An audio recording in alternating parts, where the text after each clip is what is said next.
Well, we're happy to be back. Reverend Mike and I have become the Jetsons. We were all over the place, weren't we? Thanks to the practitioners for feeding you nicely last Sunday. I now appreciate that.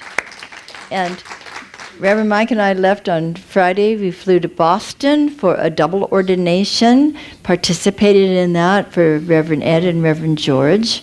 And then the next morning we flew very early down to Florida for daughter Jerry Ann's big birthday, and that was delightful. We just got back Wednesday, an hour before Wednesday Night Live. You can count on us to get back in time. It was wonderful. In fact, the party, Jerry Ann's party, I'm out of my boot and into a brace now. Can you believe Reverend Mike and I were dancing? Yes, I can. Nothing stops us, right? We love that. What is a brand new month?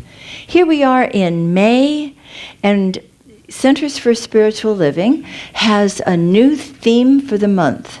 And it's different perhaps than we're used to hearing, but you stick around because I'm going to explain it to you. It's called Care for the Poor. And the value for the month is compassion. And so the topic today is poverty in pocket or scarcity in spirit. And I think you know where I'm going with this.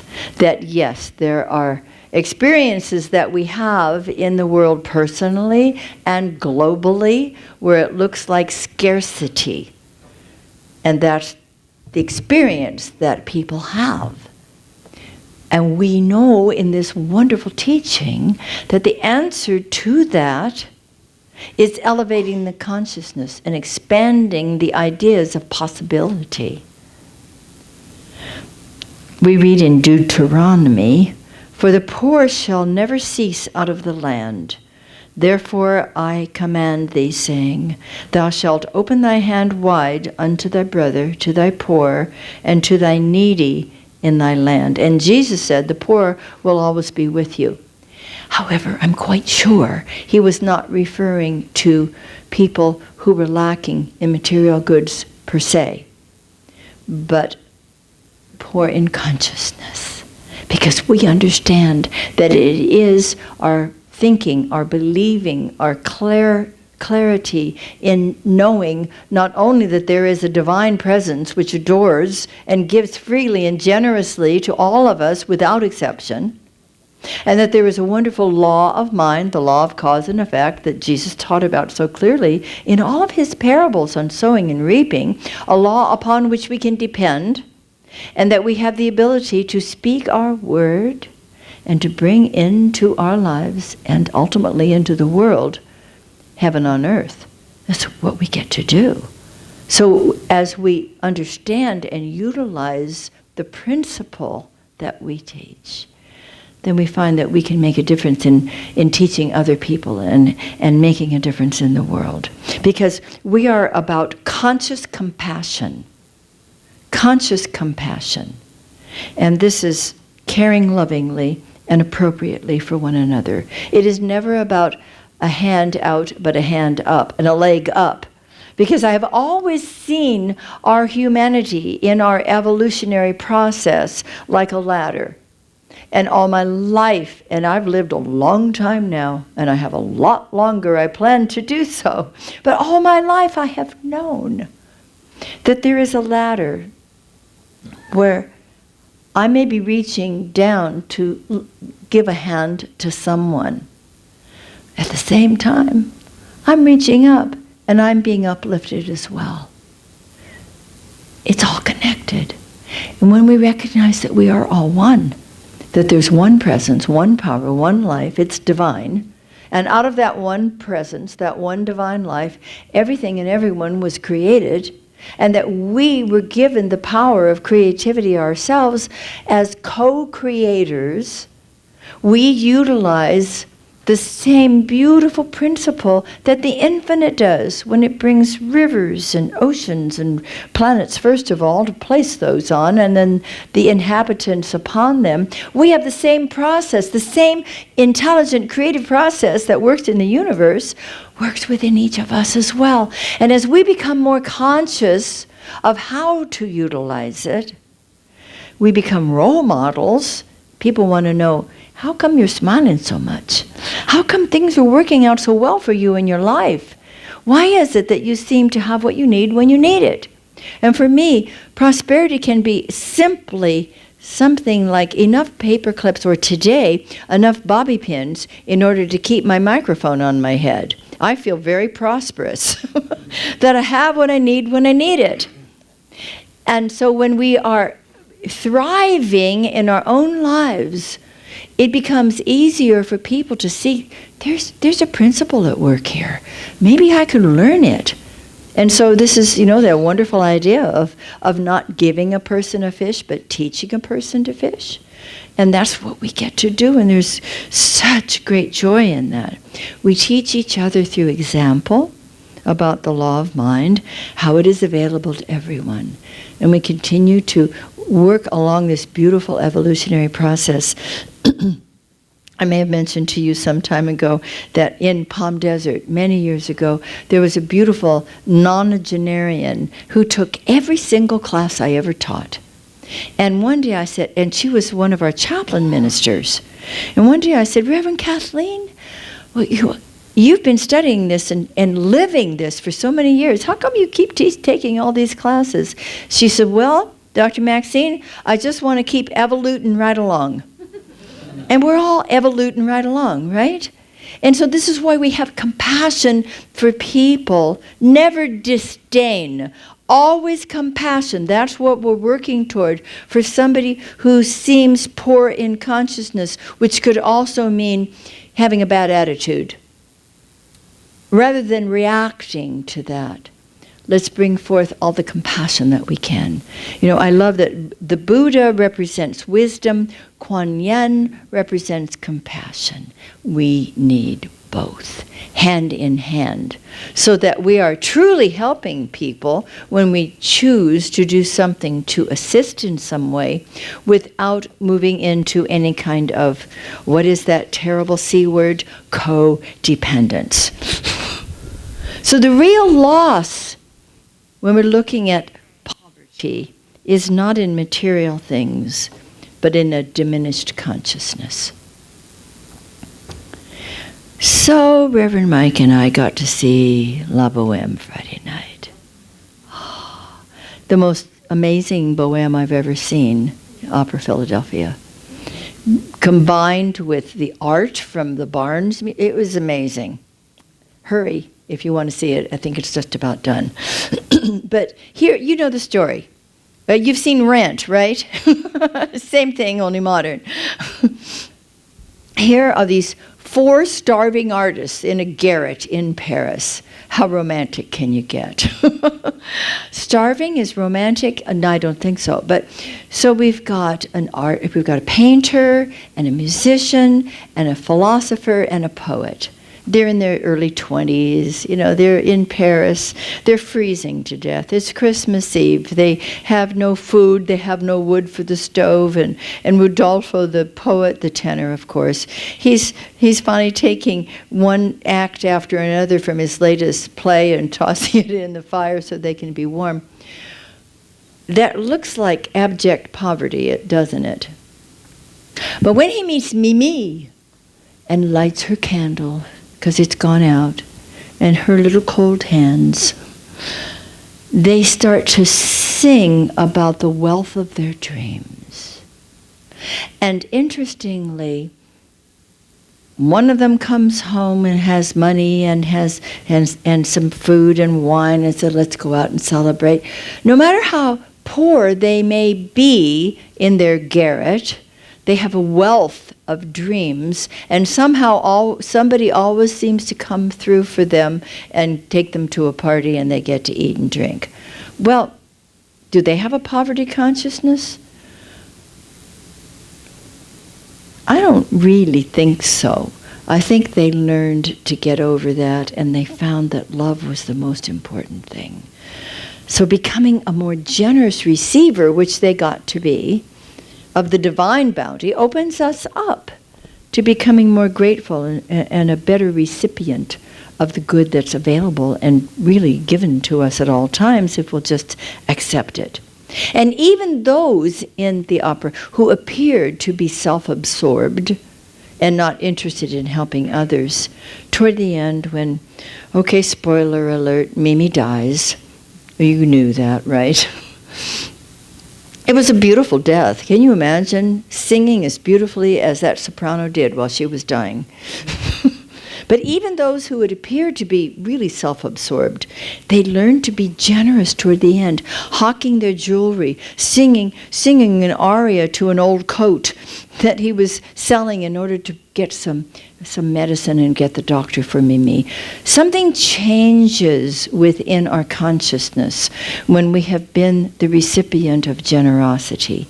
We have the most generous spirit of life anyone could imagine. It's time for us to recognize that, to realize that the universe is constantly giving to us, giving to us, giving to us. If we are not receiving, it is because we're not consciously connected and recognizing that we deserve. Everyone on this planet deserves all of the gifts of the universe. We get to determine what they are for us. Maybe abundance is more love and more friendships. Maybe it's having enough to, like Raymond Charles Barker's definition of prosperity, is getting to do what I want to do, when I want to do it, and with whom. I rather like that. The freedom, it really is about freedom, isn't it? Because people who are not yet aware that all the good in the universe is available to us and that we need to become more receptive and get rid of those false beliefs about money doesn't grow on trees and I don't deserve it and there's not enough to go around and all those other preposterous things that some people learned growing up, then until we get rid of that, until we transform those beliefs, we're not the generous receivers that we really are designed to be. So what we want to do is to lift each other up to greater good, greater prosperity on every level. You see, there was this sentimental idea about the starving artist. Remember? How many stories have we read about how wonderful it is to be a starving artist, how romantic it is? I don't think that's very romantic. I like to be warm. I like to have nice food. I like to be free. This sense of limitation, the sense of constriction is what needs to be shifted. And I came to realize not long ago that sometimes being poor has some kind of a strange payoff. Did you follow that at all? Is that logical at all? Have you ever met people who tend to maintain a consciousness of being poverty-stricken and somehow there's a payoff for that? Somehow people feel sorry for them, they get attention they might not otherwise. I'm not sure what that dynamic is, but I think we've all seen it from time to time, and I think it's time to heal the belief that there is a payoff for poverty. In the whole world, let's heal that belief. I also think that there can be a false belief about neediness.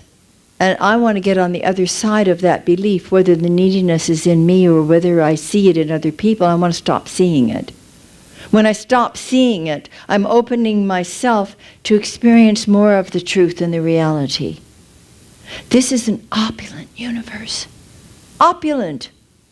There's enough for everyone. As it said, there's enough for everyone's need, not enough for everyone's greed. And so we're healing that consciousness of having to take something from someone else when we finally get that there is plenty, that there is an abundance in this universe, and that everyone deserves it. That's another belief that needs to be healed. There's not enough to go around. There is plenty. Another belief that needs to be healed is that I don't deserve it. That terrible story, and it's not real, so I'll go ahead and tell it to you, about the woman with about 3 children who suddenly found that she was having company for dinner. So she said to the children, There will be plenty here. We have lots of chicken, and we have plenty of potatoes and vegetables, and so what? Because we have this company suddenly coming, when the chicken comes by, just say no, thank you. Then there'll be enough for everybody. So the children were very obedient, and everybody got to eat what they needed to eat. And at the end of the meal, Mama says, and now it's time for dessert, but those that didn't eat chicken don't get any dessert. That's a poverty consciousness, and we don't do that here. Isn't that the most terrible story I've ever told you? It's not real. It didn't happen. It's just to make a point that we don't need to believe we're restricted or limited in any way.